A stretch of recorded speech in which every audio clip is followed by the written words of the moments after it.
piccole, tonde o di forma allungata, colorate, in alcuni casi mescolate a salsicce. Sono tutt'altro che innocue queste palline trovate in alcuni parchi della zona centrale nel comune di Romano de Zelino. Si tratta di bocconi avvelenati che una cittadina domenica pomeriggio ha notato e segnalato sparsi tra via Tartini, via 25 aprile e via Matteotti, aree dove si trovano zone verdi frequentate anche da tanti bambini che, curiosi come sono, ne avevano preso in mano qualcuna.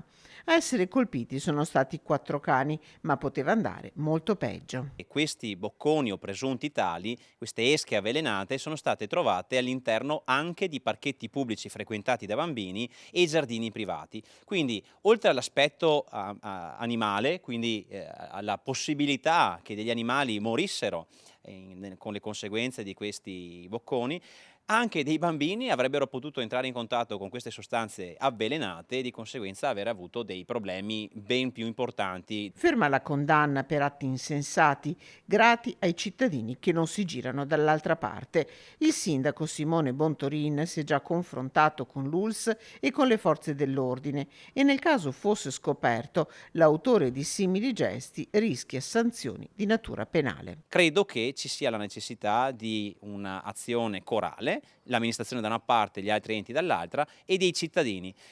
Questa cittadina si è resa disponibile anche per collaborare nel monitoraggio del territorio.